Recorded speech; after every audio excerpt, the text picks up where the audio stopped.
All right, good morning. Happy March 3rd to everyone. I'm so excited to be here. Sean and Marie Fisher talking about my new book, Soulmate Dog. I'm so excited because it's my book right here. It officially launched today. And I have my wonderful friend Becc, who was on my launch team. Hey, Becc. So she got to have a sneak peek of the book and read the advanced reader copy. So I thought it'd be fun to have her come on and just talk about. I'm going to pull up my Facebook and see who's listening. And my Facebook just changed. My profile did. I don't know.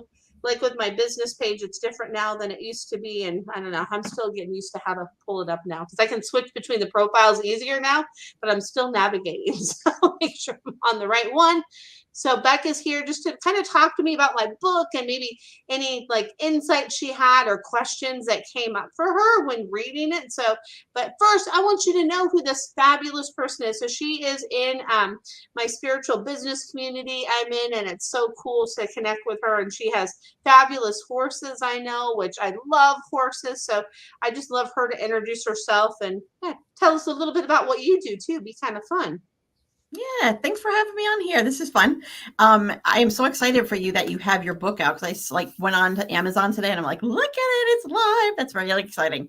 I can't wait for you to have some success with this, right? So so my name is Becc Nelson, and that's short for Rebecca. And I am a licensed marriage and family therapist. I'm also a spiritual coach. And I do have 2 horses at home. I also have had lots of dogs and cats and everything. I have a cat kitty at home too, and lots of hamsters. I must have like a whole zoo behind me here in this Oh, spiritual how cool is community. that?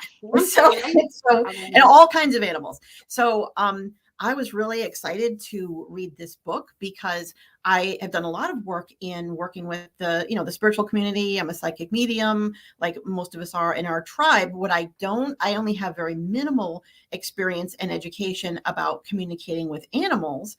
And so to read this book kind of gave me a lot of insight in how they communicate with us. And it does seem to be that they communicate a little bit differently than like human spirits. Not necessarily in the way that they do it, but the types of messages that they give us. It really seems like they're really here to teach us some lessons. That's what I had heard. And when I read through your book, I felt like that was totally validated because you speak about your life lessons with your animals throughout your book. Yeah, because they do. They teach us so much, right? And a lot of times they remind us like what's going on with us. And Luna had a way of that. There was a time, I still like kind of suffer from a little bit of anxiety, right? Who doesn't, right? Sometimes, right? Anxiety, right? And it's interesting. So Luna had this sore that she would lick all the time. And it eventually got better when I changed some diet. And then I noticed what was going on with me because the more anxious I was, the more Luna would do that with her. Like it would, she was feeding on my anxiety. So a lot of times, like the animals in our lives feed on the stuff that's going on with us as well, right? So then that's the wisdom that they want to share with us, even from things that can be kind of annoying that they do sometimes, where it's like, wait a minute, why did you chew that up? Or why did you do You know this? what? So that's what really struck me when I was reading it, because, just when you were just talking about that part of the book where the sore that would not, the hot spot, right, that would not heal. Mm-hmm. As you were saying that, I was reminded that I had a dog, Cole, who is our favorite big mushy dog. He was half golden retriever and half Bernese mountain dog, big black fluffy guy, and he got a hot spot. And you know what? Looking back, he's now gone, but looking back, I was not making that connection. Right. So the fact that you bring this up in this book, it really calls out to us as the owners to take responsibility for the energy we're putting out there, because they really do absorb that. It seems like even more than people. Is that true? Oh my gosh, totally more. They pick up on so much more, and they absorb a lot more than people sometimes because animals are kind of in that natural empathetic state, right? Because us in that spiritual work that we do, we are natural empaths, right? With that, but not every person in the world is a natural empath, but animals are so empathic and they pick up on everything. So everything that we think in our heads that's like unconscious or conscious, whether we verbalize it or don't, the animals in our lives pick up on all of that. And they're so smart. It's just amazing. And so the other thought that I had is, sometimes it's difficult for us. Like we think when we're being anxious, like who else am I hurting? Right. And Mhm. we don't think about that. But when you just now brought up the piece about the hot spot, and the more anxious you were, the worse it got and it wouldn't heal. And now I'm thinking like we sort of have a responsibility to take better care of ourselves because it's impacting our animals. And it's almost like the fact that it is impacting somebody else in our life that is kind of helpless, that's under our care. That sort of gives us more of an impetus to a drive to actually deal with it for them. So they're a Yeah. reflection of us. And I didn't think of it like that. I didn't know that. That's amazing. Yeah, right. Because they are a reflection of us, right? And we don't always realize that, right? And it's amazing when we look at that and say, like, hey, we do have that responsibility. So to me, I love to actually open up people to animal communication because I believe everybody has that ability, and our animals are always communicating to us, but sometimes we're not always listening. And even me that does this work, sometimes I don't always listen as well as I should to my animals. But what's funny about my animals is they call me out on it all the time. And then they're like, oh, okay, really? We're going to amplify this even more to really show you, like, hey, we need to get out more, or I want to do this kind of thing. So they Do let us you know. do you have any more examples of that than the ones that are in your book, like how they amplify it or how they show it to you? Yeah. So a lot of times, so Nugget is my dog that she is like so like active. She needs to get out, and if she doesn't get out as much, as I'm like, okay, wait, I need to take her for more walks or do this with her.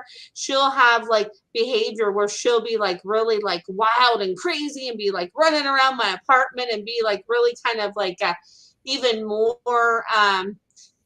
Like playful with Cool Up too. She'll just be like super, super wired.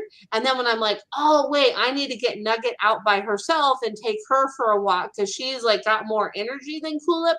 So she's showing me, like, hey, okay, like I need to get out more. She's like, come on, mom, let's go, let's go, let's go, let's go. And that's a reflection of something that like you're putting out and you don't even realize it. Yeah, I don't even realize because I'm like, oh, okay. And it actually, what's interesting about that is it's that she amplifies that I need to get out more too. Because if I'm like kind of like stuck and like, okay, wait, and she like reminds me, she's like, hey, let's get out more. So then she'll be even more crazy. You know what is interesting? You just mentioned Coolip, right? And I was trying to figure out how to pronounce her name because you do mention her at the end of your book, Yeah. that she comes in onto the scene just when Luna is transitioning. And I Mhm. find myself like after reading the book, oh, I just felt her come in too. Oh, Coolip's a him or a her? Her. Hmm. Her. So I just felt a Luna come back again. She's just like, yep, I'm here. She's kind of wagging her tail. I feel like, um, Oh, like it's so at the end of the book, I felt like, wait, tell me more about Kulip. Like I want to hear more about her, right? And yeah. how old is she now? Because that was like She 2016. Yeah. Oh my gosh, good memory that you remember that. She is about 5 now. And so it's actually tomorrow I'll have had Cool Up for 5 years. Isn't that crazy? Oh, Yeah. cool. So Yeah. now I'm like, write another book so I can hear about Kulip and what she has to say.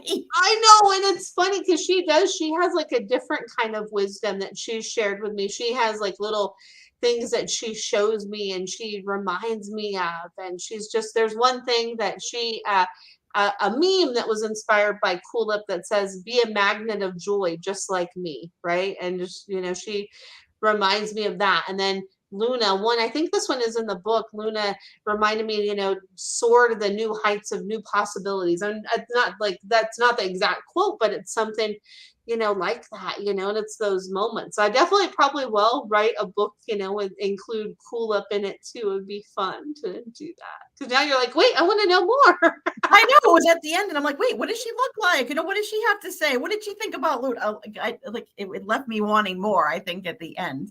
Ooh, there you go. I love that. Yeah. So what I really liked about it, what really struck me from the very beginning of the book, is that you were talking about behaviors that normally we would consider. I mean, some of them are behaviors that really, like I lost my last dog 4 years ago and he was amazing, right? But Cole, but I almost feel like I don't want to get a dog right now. This is the first time we've been without a dog like ever, because of some of the behaviors that you talk about in your book, the annoying stuff like they, sneak the hamburger off the table when you're eating, or, they whatever, they take off on you when you just, try to bring them outside. They get off the leash, and then you can't find them for 4 hours, and you got to go to pick them up at the, the police station, or doggy jail. So I'm like, all these behaviors that actually I'm like, I do not want to go get another dogs. I don't want to deal with those things. You found a way to celebrate them and see them as, reframe them as life lessons that you teach us in this book. And I thought that was amazing. So I was like, I never thought about a lot of those things that way. So how did you even get to that place? Because I would be like, You're like, wait a minute. Yeah, because some of those things that Luna did, I mean, gosh, when I first got her, she stole like a pizza off the counter. I had taken it, and I was going to go back and put it away after I had my 2 slices, and then it was gone. And I was like, wait, because I hadn't had a dog in years. So what she reminded me was of like the wisdom in those moments. And it's like, well, wait, hey, there's an opportunity there. Take it.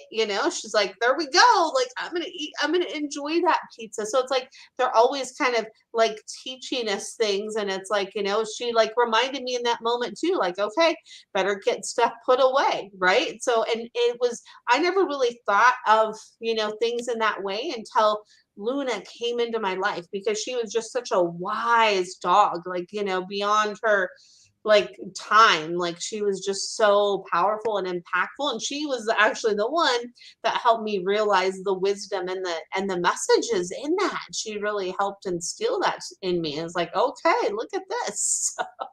Yeah, I was wondering too. I mean, you've had other animals prior to her. What do you think it was about her that, kind of woke you up?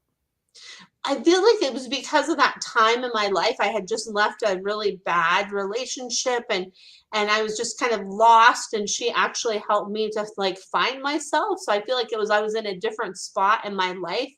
And then I definitely know we've had a connection before, that this was not my first lifetime with Luna. So I know that there was other times that I was with her and she was with me. So, and she just had that wisdom. She is just the teacher. You know how some people are natural teachers and natural leaders, and that was Luna. She was just a natural teacher and a natural leader. Like, that was just exactly who she was, and who she still is, because she still teaches me to this day.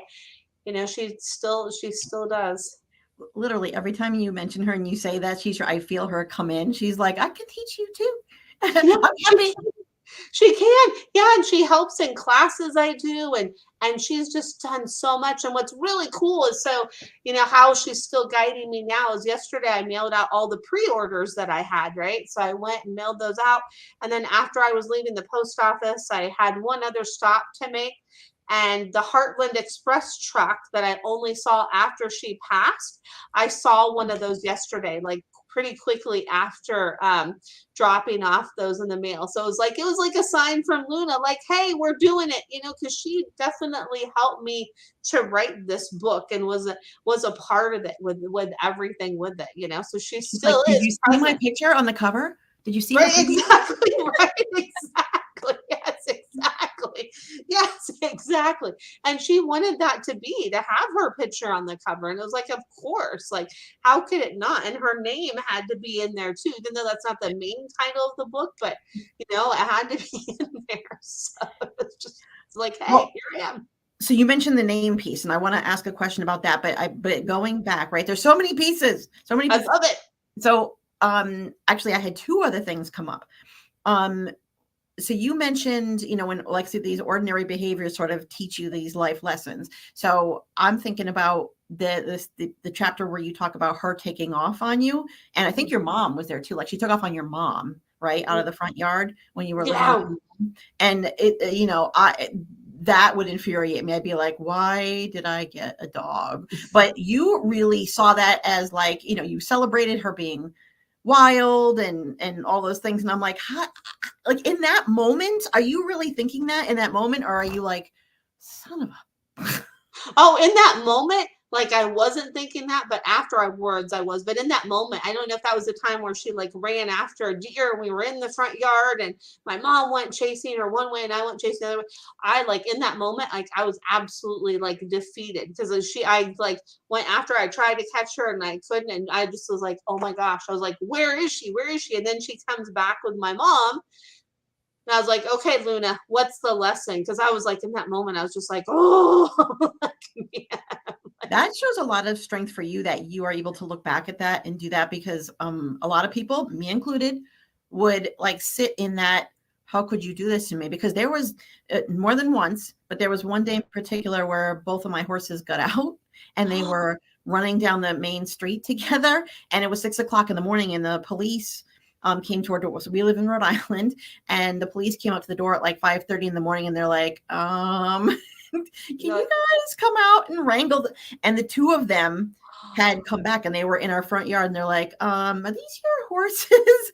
And I don't know how you really like take a deep breath and be like, okay, this is really embarrassing. The police just brought my horses home and they were running down the street. They could have been hit by cars. How do you gather yourself together and go, all right, what's the lesson here when you want to Right, scream? you're like, what's the lesson here? Well, you kind of like, it's funny because what your horses are, what I just gathered from your horses in that moment, they're like, hey, don't be embarrassed about that. They're like, don't be embarrassed about the small things. They're like, we just wanted the front yard, because they're like, we don't get to see the front yard as much. We just wanted to kind of roll around in the front yard and go and like see what things are all about. Like, we just wanted to go on an adventure.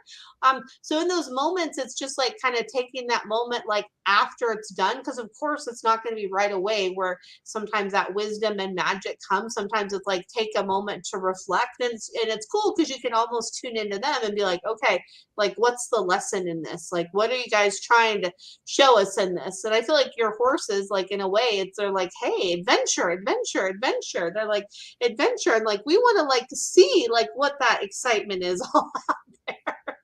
How And the crazy, policemen were really cool. We just wanted to meet some policemen. right? How crazy that must have been, because you're like, okay, you're like, oh gosh, it's like, wait, okay, they are my horses. Are these your horses? No, no. Right, exactly. I think they belong up the street. Right. Well, you know what? That makes a lot of sense, because in their pen, there's no green grass because they've beaten it all down. But in the front yard, there's beautiful green plush grass that they just had to have. The grass is greener on the other side, right? Now we know. But that is amazing that you're able to take, I mean, it's more than just those two things I mentioned, when they steal food and when they run away, but so your book is full of all these things that I'm just like seeing you reframe them. And I'm like, wow, I need to work on that, because I don't know if that would be something that I could do. Like, oh, what a life lesson. Right. Well, and it's Luna. Like she really, like I got to give her the credit because she really helped me to see that. Like she's like, hey, like see that wisdom and share that wisdom so other people can see that, and help the animals. But yeah, she's so funny. Well, it took an amazing animal, but it took an amazing person like you to be able to learn put those together, because not everybody, I'm sure animals do that with everybody, and you were able to sort of discern that. Yeah, they do. They do it, but it's like, wait, are we really listening? Because they're talking to us all the time, but it's like sometimes we're not always listening to what they're showing us, right? Well, you know what is now? So now I have three things. See, I have to write these things down. Now I have three things to think I love it. about. When you were talking about how they pick up on our energy, I'm thinking about sometimes so twice a day we go out and feed our horses and clean up the pens. And at the end of the day, or actually both, right? At the beginning of the day, we're trying to get to work. At the end of the day, we're hungry. We just want to go in the house and change our clothes and make dinner. So occasionally when my husband and I are up there together, we probably get into a little bit of an argument. So I'm thinking about how we're like bickering with each other as we're cleaning up, and like, what are they picking up from that? Right. Like, I guess when we're angry and we're yelling at each other, I'm sure I probably got to be better at not putting that on them. I feel like Coco. It's Coco. What's your other horse's name? Finn. I feel like Coco's like, okay, here they go again. And Finn's like, okay, I'm going to like show my persistence. And Finn's like, okay. Like Finn says he tries to distract from it, where Coco's just like, oh, geez, okay, I'm not going to pay attention. Where Finn's like, so you could use that as a moment with your husband to be like, hey, like, what are they doing? They're both showing you, they try to distract you in that moment. So it's cool because you kind of have that awareness, right? You're like, okay.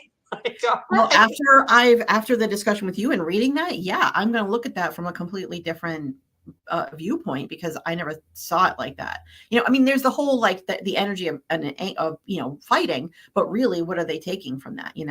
Yeah, because because they they pick up on all that. They totally do, because I always invite people to look at like if they're in, and I see Rachel here, Rachel Elizabeth, but like our animals. hi Rachel. I know she's so cool, Rachel. Yay! They pick up on our stress, right? So it's like if we notice that our animals are stressed, maybe it's like we can take a moment to look at ourselves and be like, wait, where are we stressed in that moment, right? Because they can help us to remember that. And sometimes we may not be feeling the stress. Maybe it could just be something that they have going on, but it's, sometimes it could be. And hey, Carol, it can be good to take that moment to be like, hey, what's going on with me that right now maybe that I need to look at. I There's a lot of that in your wisdom in your book, right? So I think people are going to be excited to really pick up on that and be more aware of it. So I had two more questions. I need to focus on my questions. I love it. So, I love your questions. This is so fun. so one of them is you mentioned in your book that the animals tell you what they want their names to be. I have never heard of that before, but I do know, and other people would probably pick up on that. You realize, you look back and you're like, a name just kind of pops in my head. Is that the animal saying, this is what I want my name to be? This is what I want to be called? Yeah, a lot of time it is because that name just comes to us and it's like, wait a minute, like what, so it's like we have that thought in our head of like, what's their name? What's their name? And then when it pops in like that, a lot of times I do believe it is them popping into our head saying, hey, this is what we want our name to be. Because there's a thing called, I always get this one mixed up with how I say it, but the claircognizance, where we have that knowing and that thought just comes into our head.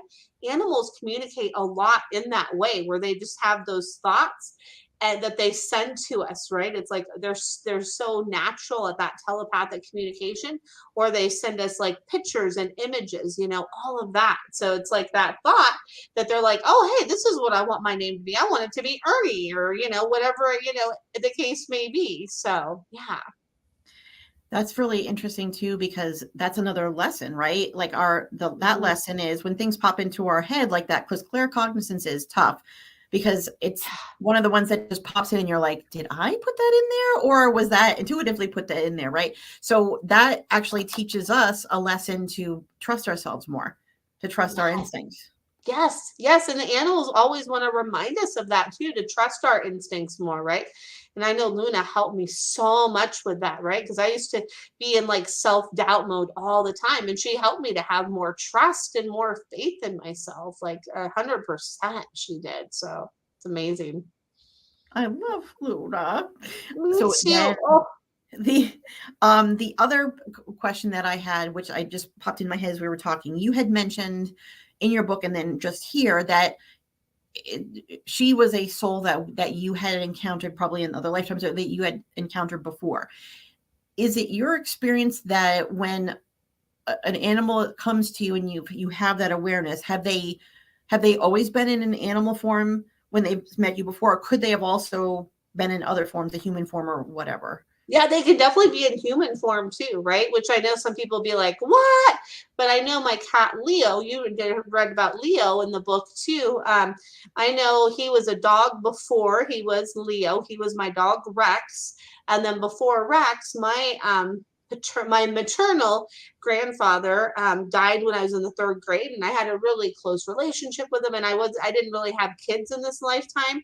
And I know that he would have probably come back to me as a child if I would have had kids. So he came back to me as Rex and Leo. And I know some people are like, hey, how can that happen? But he came back in the way that he could come back to like share more life with me, because that's what he wanted to do.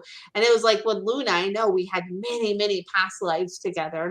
I haven't explored all of them, but it'd be fun to like tune into more of those with her, because I know that it's just, we had that instant connection when I met her. I was like, oh yeah, this is Luna. I just knew, we had that connection. And Leo, so Rex was the one that was like redhead, right? She was. Yep. Yes. Mm-hmm. Yeah. Okay. Yeah, I remember that.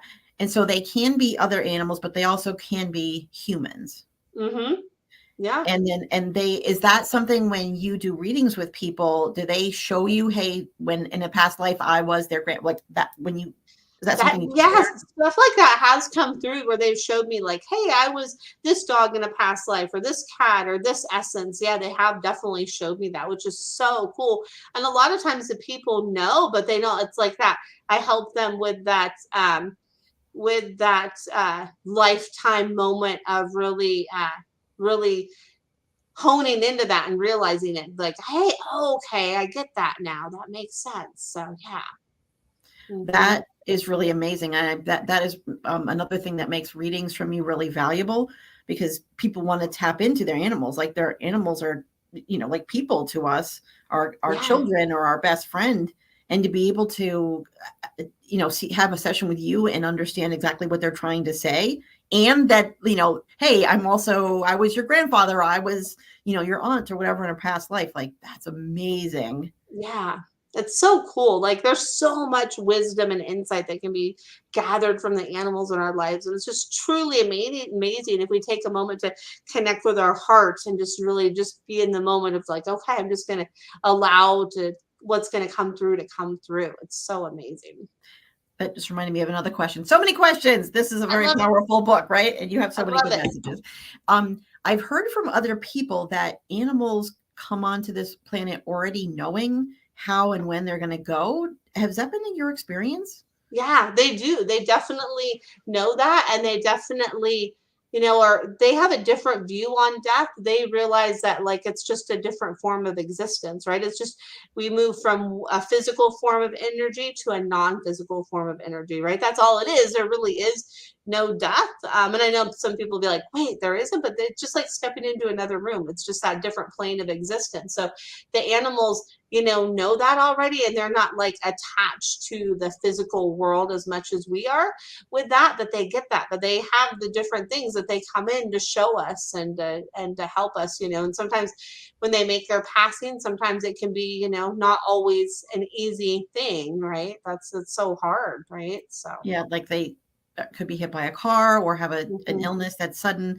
And what I've heard is kind of what you're repeating. Like the message is don't dwell on the sadness of how that happened, because they chose it. Like they knew that was Mhm. going to be the way. Oof, that's hard to that's hard It to is. It's digest. hard.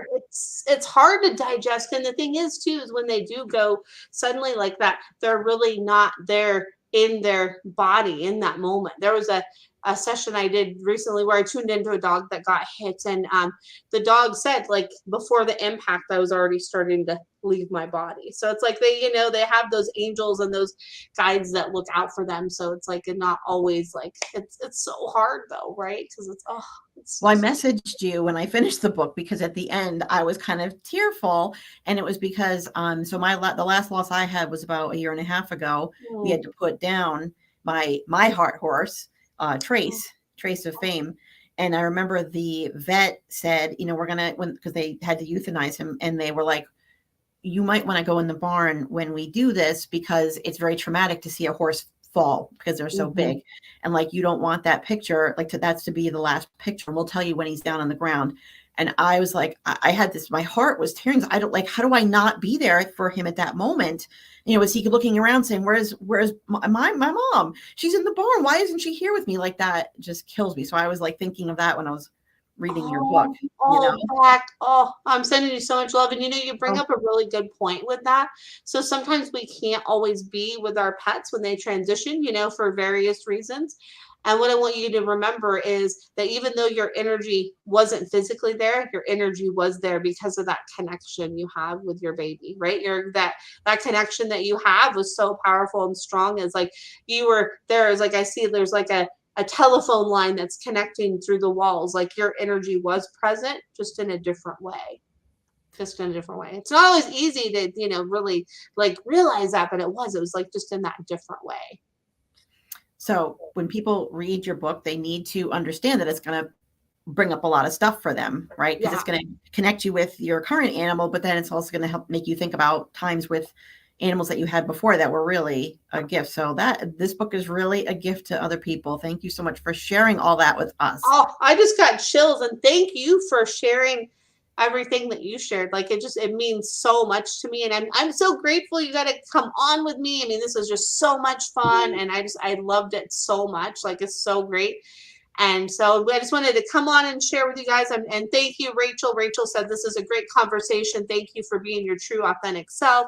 I can't wait to read the book. Thank you, Rachel. And Rachel always shows up in her true, authentic self, too, with all the amazing Tree of Life stuff she creates. And I'm going to put the link, too, right now for the next 3 days that Amazon Kindle version. It's free to download for the next 3 days. So I'll make sure to put the link in the comments after this live. And I'm just so grateful you came on with me, Becc, and thanks for being on my launch team. It just means so much. So thank you. And thanks for the fabulous conversation. Yeah, I appreciate it. Thank you. All right. Well, I will be back later to tune in with you guys some more. And I hope you have a great rest of your day. Bye for now. Bye.